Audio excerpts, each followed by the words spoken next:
Gianforte. Greg. Nice seeing you. Good, Greg. Thank you very much, Greg. Bill Lee. Bill, thank you very much. Patrick Morrissey, West Virginia, just got elected. Mark Gordon. Mark, thank you. Thank you very much. And we have a lot of others, and I'm in trouble because I don't know. I got 5 or 6 others that I see quickly, but I'm just not going to do it. Don't hold it against me because we have to get back to the most important people in the room, these people. You know that, right?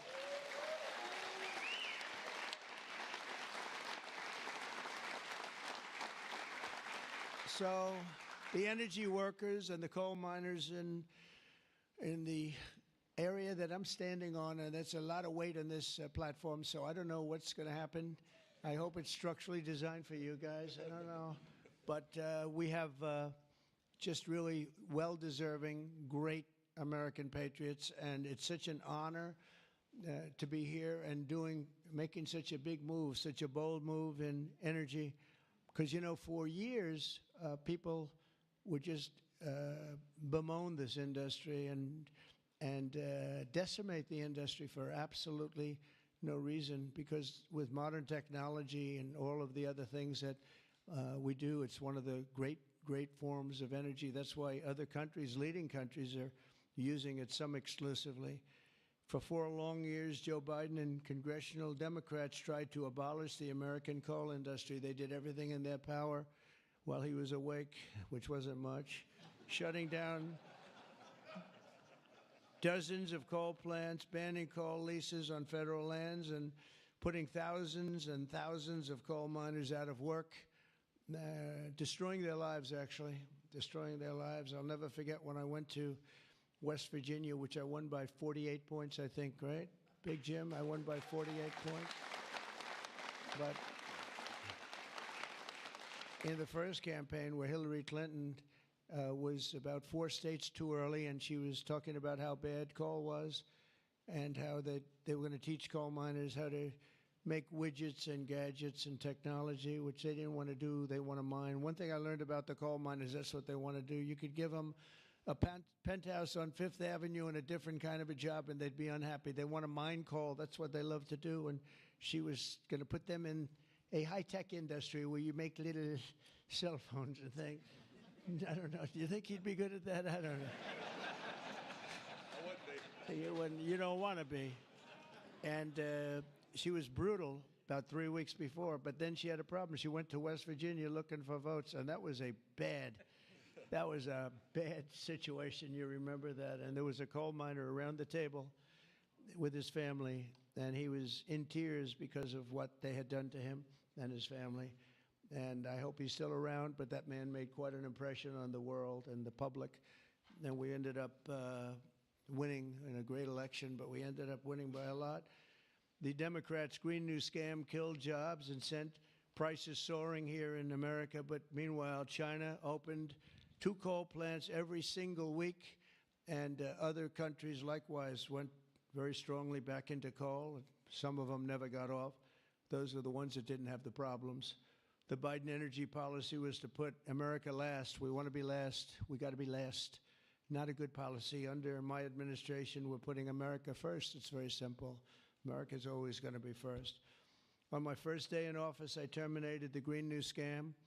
I declared the national energy emergency and withdrew from the unfair, one-sided, and extremely costly to the United States only Paris Climate Accord.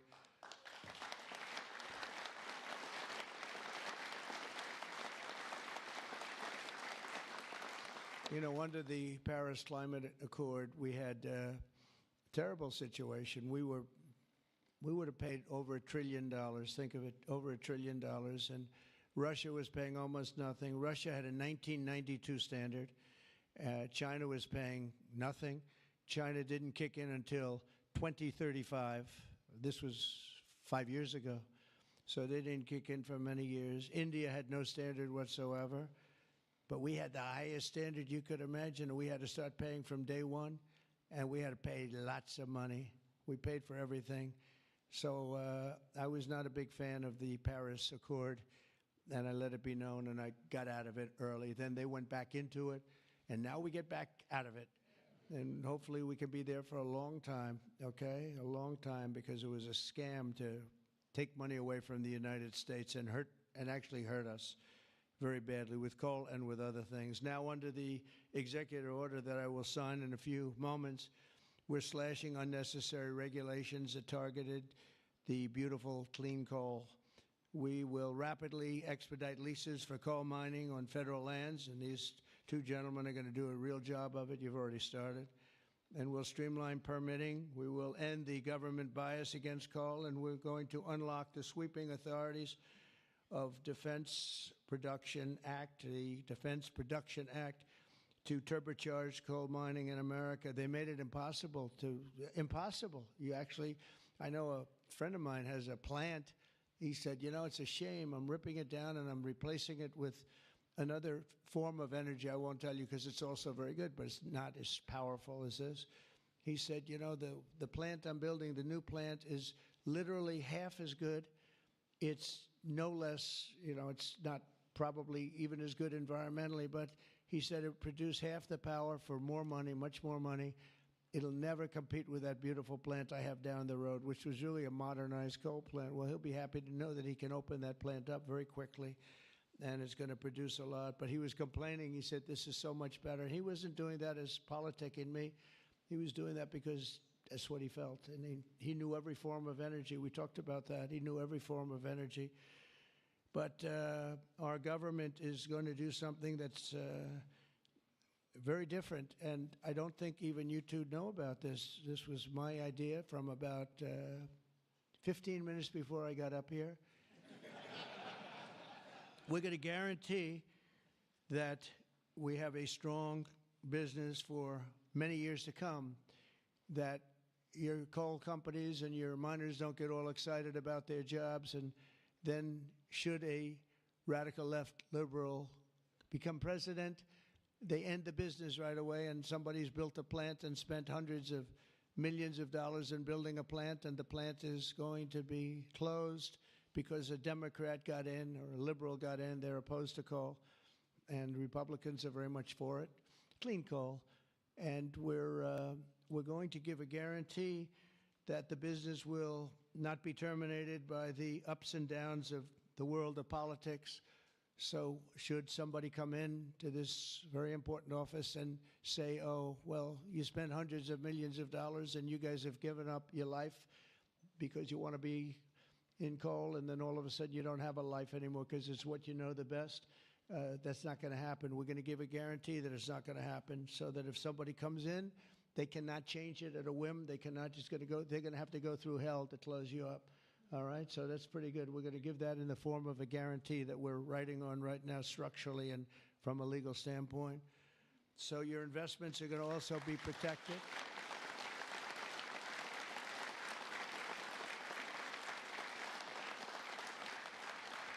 And you're going to have no reason to be concerned about your future, your life, or your investment if you're a miner, as this great governor was a miner, actually.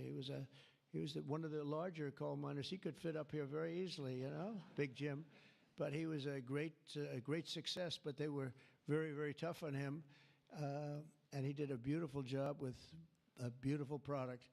Already under our leadership, the Department of Interior has approved the expansion of the Spring Creek mine in Montana, supporting 280 coal mining jobs and unlocking over 40 million tons of coal.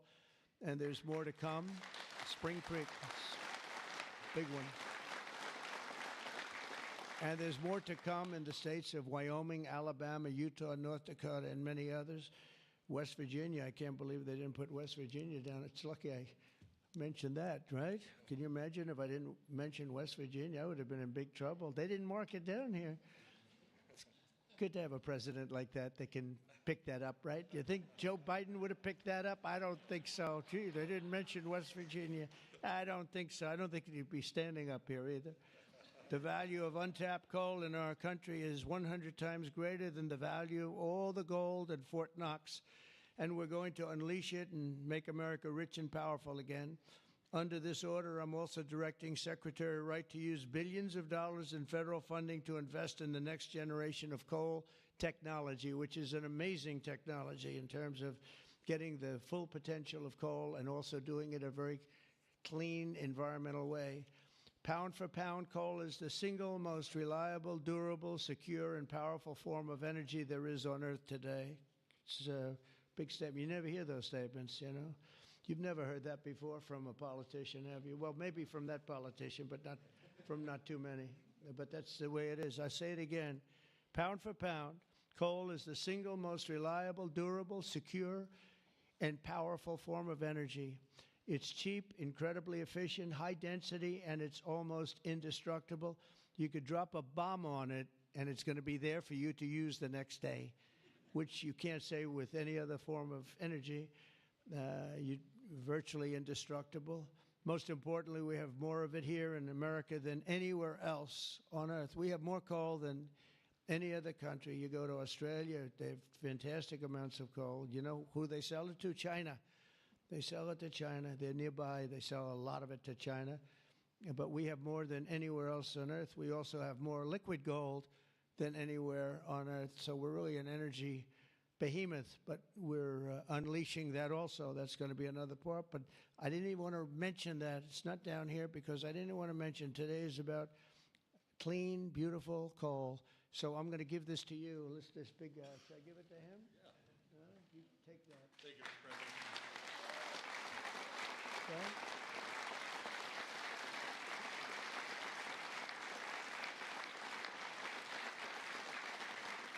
For example, we believe it's possible to extract enormous amounts of critical minerals and rare earths, which you know we need for technology and high technology in the process of coal mining, making in America the mineral superpower of the world, actually. In addition, I'm instructing the Department of Justice to identify and fight every single unconstitutional state or local regulation that's putting our coal miners out of business. And we are withdrawing all of those objections from our government today. It's all being withdrawn. So all of you people that have been fighting for your lives, we are withdrawing all of that today. We have excellent lawyers, excellent. Have you noticed that lots of law firms have been signing up with Trump? $100 million, another $100 million for damages that they've done. But they give you $100 million and then they announce that, but we have done nothing wrong. And I agree, they've done nothing wrong. But what the hell? They give me a lot of money considering they've done nothing wrong. And we'll use some of those people, some of those great firms. They are great firms, too. They just had a bad moment. But we're going to use some of those firms to work with you on your leasing and your other things. And they'll do a great job. I think they're going to do a fantastic job. And for those of you that want to know the tariffs, you've been hearing about tariffs, we're taking in almost $2 billion a day in tariffs. $2 billion a day. And we're doing very well.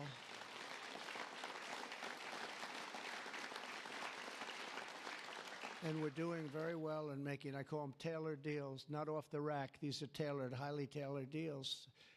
Right now, Japan is flying here to make a deal. South Korea is flying here to make a deal, and others are flying here.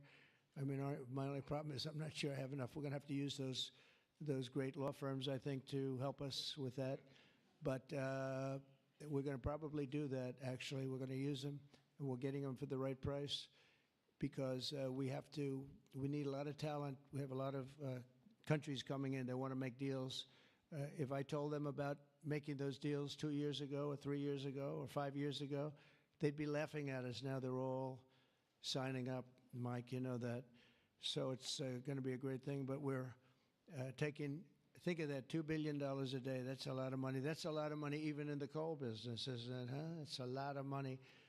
And America's going to be very rich again very soon. You're going to see that happening. You see it all along. And it's so that whole situation that, you know, it was somewhat explosive. But if we didn't do that, we wouldn't be talking the way we're talking right now. It's been amazing what's happened. Sometimes you have to mix it up a little bit, but we've had great consideration. We've had talks with many, many countries, over 70. They all want to come in. Our problem is can't see that many that fast. But we don't have to because, as you know, the tariffs are on and the money is pouring in at a level that we've never seen before. And it's going to be great for us. It's going to be great for other countries. We've been ripped off and abused by countries for many years with the tariff situation. They've used tariffs against us. We didn't use tariffs against them or in any way. I mean, we just didn't use them of any monumental proportion. And so we are doing it now. We have tariffs on cars. We have tariffs on lumber, tariffs on steel and aluminum. Steel plants are going up because of it all over the country. We have 25% tariffs on steel and aluminum. And I think the steel workers like me even more than the coal miners like me. I'm pretty sure that that's true. We have, instead of having no steel business, I put them on originally in my first term. We wouldn't have had one steel mill in the United States if I didn't do that. And now we upped it, and we not only are we taking in a lot of money, but we're protecting our workers, our steel workers. We're protecting our steel industry. And one thing you know, that steel and things like steel you need, because you need it from a defense standpoint. You need steel for your tanks and your planes and your everything. And certain industries you can get away with not having, but others you need, and steel is one you need. So I want to let you know that's in full force and effect. And literally as we speak, I spoke to executives in the steel industry over the last few days, and they're all coming in to build plants in the United States of America, because if you build them in the United States, you have no tariffs to pay. There are no tariffs to pay, zero. If you build them outside using outside labor and hurting our businesses, and you send your product in, you have to pay a price for that, and they will be having tariffs, as you know. It's an amazing thing. This has been something used against us for many years by other countries, China in particular, but others, not just China, others, and taken advantage of us, ripped us off, and left us for dead, frankly. And I believe if I didn't become your president, I believe that this country would have had problems like they've never had before, because it was serious damage in so many other ways. Not only the border, where people came rushing into our country from prisons and jails and mental institutions, murderers, drug dealers, and some vicious, vicious criminals. 11,088 murderers came into our country. We have to get them out. We're getting them out. 11,088. Of that number, half committed murder on more than two people. And this is what they allowed into our country with their open border policy of lunacy. And we're taking care of that, just like we're taking care of you today. We're taking care of that. I want to thank Kristi Noem and Tom Homan for doing an unbelievable job. The whole thing is, the job they're doing is incredible. It's really an unforced error. It should have never happened, that we have to be spending such time and resources, Mr. Senator, right, on getting people out of our country that shouldn't be here. I mean, literally from mental institutions, insane asylums were opened up and emptied into our country. Prisons from all over the world, not just South America. Prisons from, think of this, from Africa, the Congo, a lot of people from the Congo, prisons in the Congo, prisons from Asia, from all over were opened up. And I knew that when I heard it was an open border policy. I said, if you do that, every country is going to be dumping people that they don't want into our country. And that's what's happened, but we're cleaning it out. And the courts, we had a good decision, as you know, from the Supreme Court, allowing us to do that. We have judges that didn't want us to do it. We have judges that wanted the very evil gang members from Trendy, Iroquois, and MS-13. They didn't want them taken out of the country and put in very powerful prisons. When you look, you've all seen those clips, pretty amazing clips. But I want to thank El Salvador. They've done an incredible job. But we've been fortunately winning those cases. But we have judges that are out of control that say, oh, bring them back, bring them back. We don't want them back. We don't want them back. Can you imagine? You spend all of that time, energy, and money on getting them out, and then you have a judge that sits there, a local judge who sits there, federal judges, sit there and say, no, no, bring them back. One was brought back, or they want to bring him back because he wasn't a member of Tren de Aragua. He was a member of MS-13, which is just as bad. So they misidentified him, but it sounds to me like he was a member of MS-13, so they want him brought back because he wasn't treated properly. It's we got to be smart. Our country's got to get a lot smarter than it is, but we have to give the people that are empowered to do this kind of work, and it's not pleasant work. We have to give them the option of making our country great again, and that's what they're doing, and I have great respect for those people. And they're doing it out of love. They could get a much easier job. They're doing it out of love for our country. It's so important, just like I'm doing this with coal today for love for our country. Earlier this afternoon, I signed another executive order to strengthen our electric grid by ensuring that coal-fired power plants are always available to meet surging demand for electricity. Unlike wind and solar, coal plants can run 24 hours a day in rain, sleet, or snow, and you will not be subject to the incredible blackout situation that's taking place in California, where they have blackouts all the time. It's an amazing thing with California. They have blackouts and brownouts at levels that nobody's ever seen before, and all they want to do is keep going the way they're going, and they're doing a very poor job. As you probably heard, I released billions of gallons of water going in from upstate California, from the most northern parts of California. Probably comes in from Canada to a certain extent. Thank you very much, Canada. We appreciate it. And I released it. It was being sent out to the Pacific Ocean. I've been working on Gavin and some of the politicians for years, and they didn't want to do that because they were protecting a smelt, a fish that was perhaps in trouble, but it's not unique to that area. And because of that, you had numbers, you had fires. Nobody's ever seen anything like what happened. Think of what it would have been like if you had fire hydrants that had water in them, if you had sprinkler systems in houses. A lot of these luxury houses where they had beautiful sprinkler systems, there was no water. They had no water to put out the fires. Water is very good for putting out fires, you know. They just didn't learn it. But we now have millions of gallons, billions actually, they say, of gallons of water pouring into California from the Pacific Northwest, I guess they would say, mostly Pacific Northwest, but other parts of the northern sections of California and beyond.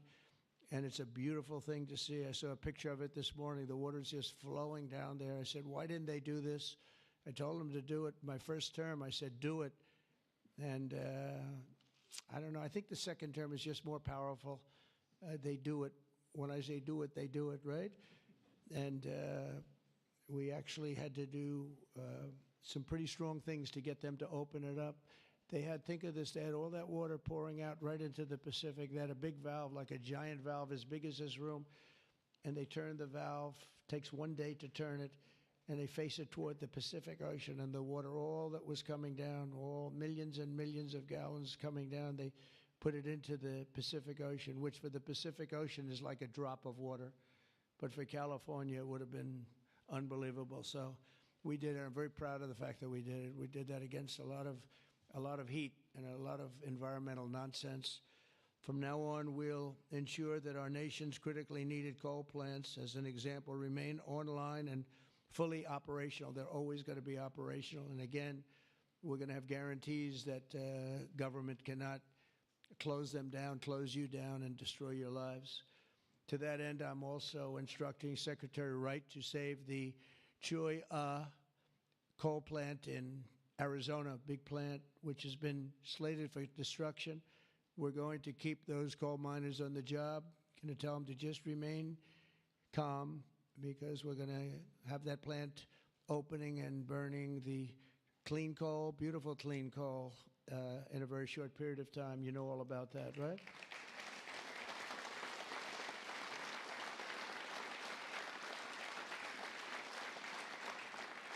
That's a big one. As part of our historic deregulatory efforts. This afternoon, I'm also granting immediate relief to 47 companies operating 66 coal plants, very big ones all over the country, recusing and making them available for coal production almost in the immediate future, but we're going to be crushing Biden-era environmental restrictions. These are restrictions that made it impossible to do anything having to do, frankly, with energy, even beyond coal. It's really beyond even coal. We have clean air, we have clean water, and now we have clean coal. And at the same time, we're going to do other things and with other forms of technology and also energy, like our country has never really seen before and never been known to do before because of all sorts of restrictions having to do with the Green New Scam, which, by the way, was devised by somebody that never even studied. You know that they never even studied anything to do with the environment. It was a young congresswoman. She came up with the idea. And based on that, I guess we only have, well, actually, we should have all been gone because they gave us only a few years left on Earth, right? Right, Greg? We were going to be gone. We're all going to be gone. The environment, no. What they have to worry about is the nuclear heat. They don't have to worry about environmental heat. They have to worry about nuclear heat. And if we're smart, we're working on that right now with others having to do with Iran and some other countries. But that's the heat you're going to have to worry about. You don't have to worry about the air is getting warmer. The ocean will rise 1/4 of an inch within the next 500 to 600 years, giving you a little bit more waterfront property. They say this is going to. These guys can handle that. The nuclear we have a bigger problem with, right? So we're going to make sure that that's safe. We're going to make sure that that's safe. With us today are some of the amazing workers who will benefit from these policies, the policies that we're doing and so proud of doing, including Jeff Crow, a miner from West Virginia. Jeff, would you come up and say a few words? Jeff? Come on up, please.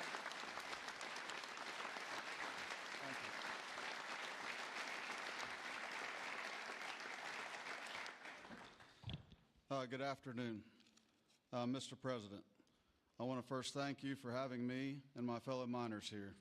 It is an honor and a privilege to be a part of today's events. I believe this past November that America clearly spoke about what we wanted for our country.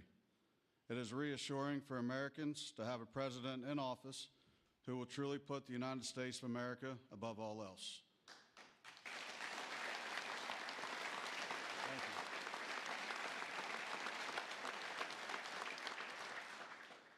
With putting America first, you have spoken numerous times about energy independence. I believe most don't understand the importance of that. Coal is one of the major factors in energy independence and accounts for a large portion of America's energy. Coal is one of the most reliable and cheapest forms of electricity. For too long, coal has been a dirty word that most are afraid to speak about. Most of those that would speak negatively about coal do so from an uneducated standpoint. Many are unaware of the engineering and technology that are used in today's mining to create a clean, energy-efficient product. All of this is done while using the safest practices in the industry. Speaking for West Virginia, coal provides approximately 50,000 jobs for those that work in the mines and the businesses that support them. It also accounts for over 50% of West Virginia's export product. To name a few, we employ engineers, teachers, physical therapists, accountants, truck drivers, high school and college graduates. All of these occupations and graduates have turned to the coal industry to provide a better way of life for them and their families. Everyone in our industry works long hours and days to provide a reliable energy product, and too many times it goes unnoticed. I've personally worked in the industry for 23 years. I choose to do this daily to provide my wife and children with the life that they deserve. Prior administrations have done all they could to eliminate the coal industry. Sorry, one second, I'm getting there. In my opinion, they have done so with an unethical and uneducated approach. But we are still strong, we are still here, and we are still needed in order to make America great again.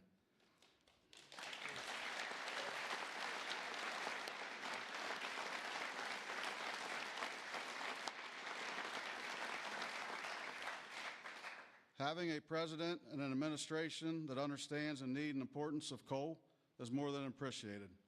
It gives the industry a form of reassurance to know that we have a president in place that supports us. From my family to the over 3,000 employees of ACNR, and for the coal companies, miners, and businesses throughout our great country that rely on the coal industry, we say thank you for your continued support.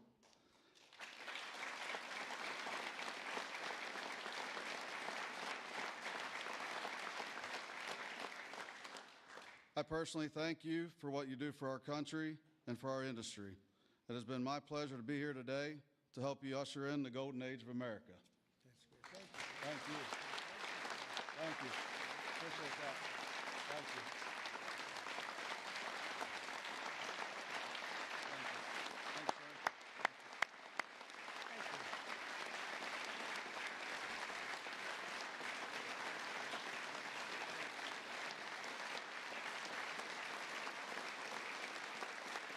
You did a good job.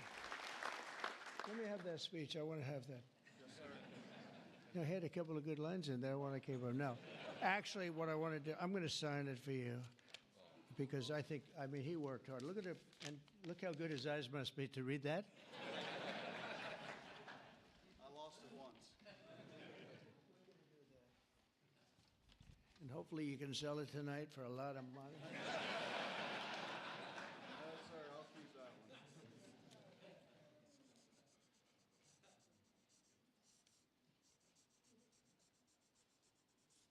That's great. Thank you very much.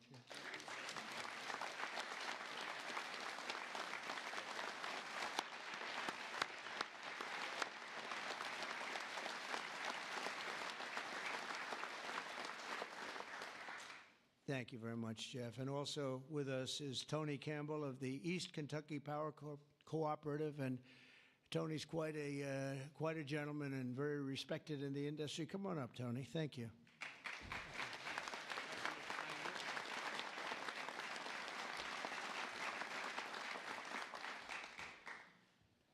Mr. President, on behalf of East Kentucky Power Cooperative, the National Rural Electric Cooperative Association, and electric cooperatives across this America, thank you for your leadership to restore American energy dominance.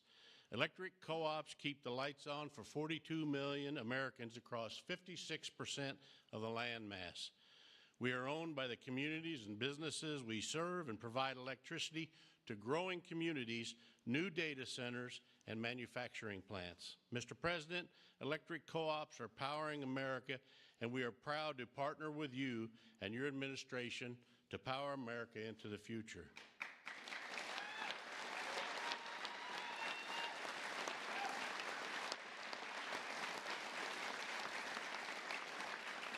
Our electric cooperatives in Kentucky understands the importance of reliable, affordable, and American-made energy, especially coal and natural gas.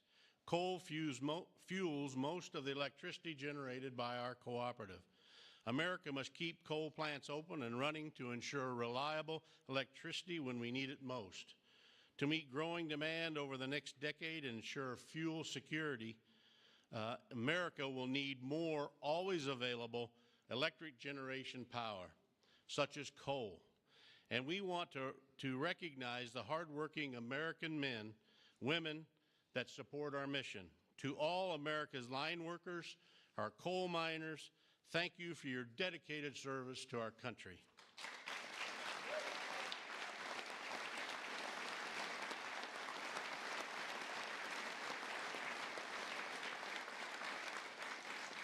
Affordable and reliable electricity is the cornerstone of our economy, especially American manufacturing. However, too many government leaders have pushed policies that have made our electric grid significantly less reliable and our energy too expensive. That begins to change now.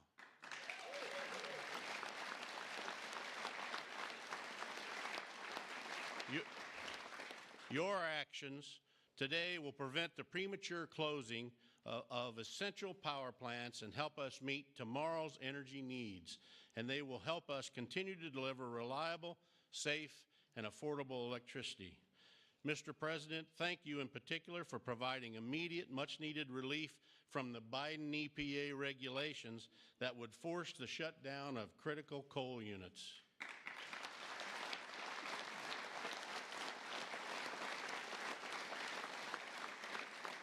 Finally, I want to say congratulations on the all-star energy team you've assembled. Electric co-ops have already been working with Secretaries Burgum, Wright, and Rollins, and Administrator Zeldin, and we are excited for all we can accomplish together. Mr. President, thank you again for your actions today and for your support for the electric cooperatives as we worked to keep the lights on in America. Thank you, Mr. President.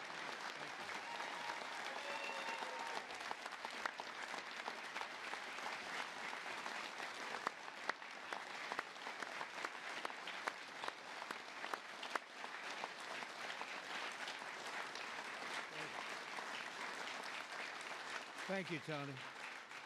Thank you very much, Tony. Appreciate it.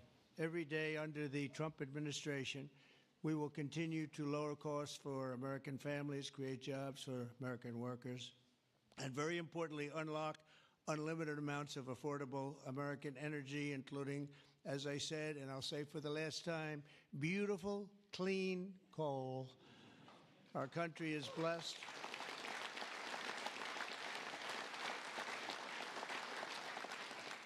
Our country is blessed with the most abundant natural resources on earth, as nobody has what we have. And we're going to use it, too. We're going to use it in a very responsible way. Together, we're going to tap that magnificent potential to give our people the glorious future that they deserve, better than they've ever had in the past. I mean, they had a good future. A little, if you look 20 years ago, they thought they had a good future, and it was ripped away from them, torn away from them with nonsense.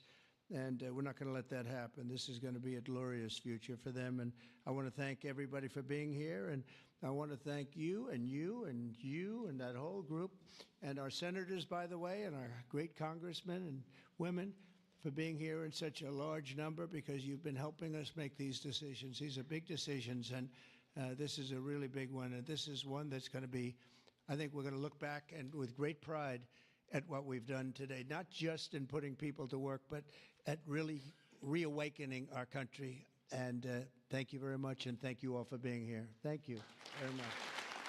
Thank you very much.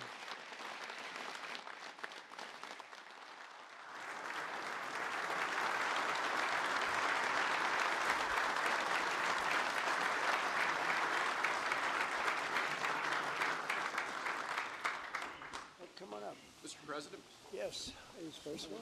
we have 4 items prepared for your signature this afternoon, sir. The first of these executive orders it may be one of the most significant executive orders of your administration thus far. This directs all departments and agencies of the federal government to end all discriminatory policies against the coal industry.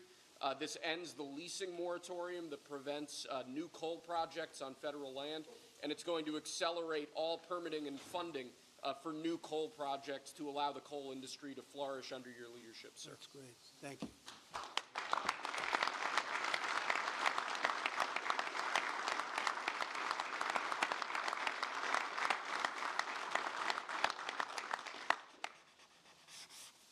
Okay.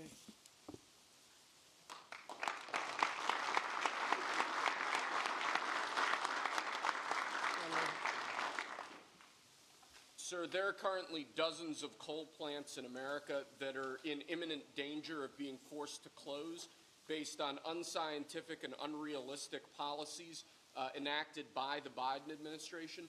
What we're going to do is essentially impose a moratorium on those policies taking effect to protect coal plants that are currently operating, to ensure that they're able to continue producing power and continue providing jobs to Americans in the coal industry. Right.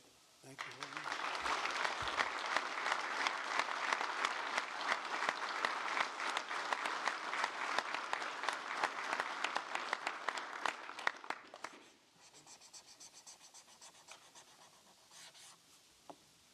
Okay.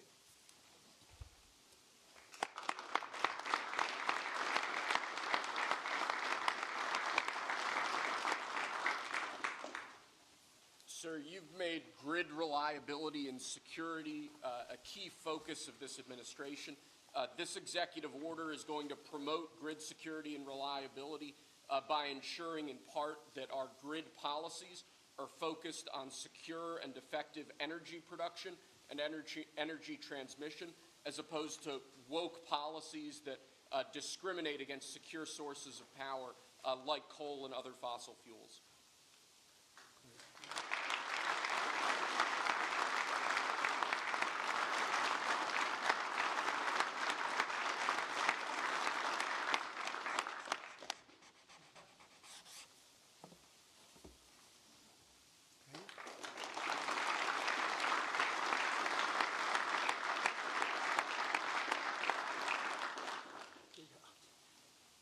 Lastly, sir, one of the biggest problems we have in this space is Democrat states, radical leftist states, enacting policies and enacting an agenda that discriminates against coal, against secure sources of energy.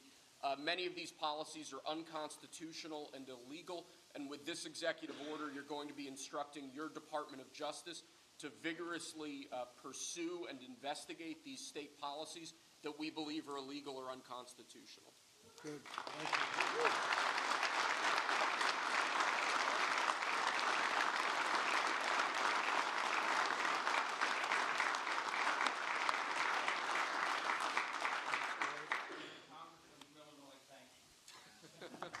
Thank you very much. Great job. He went to Harvard when Harvard was good.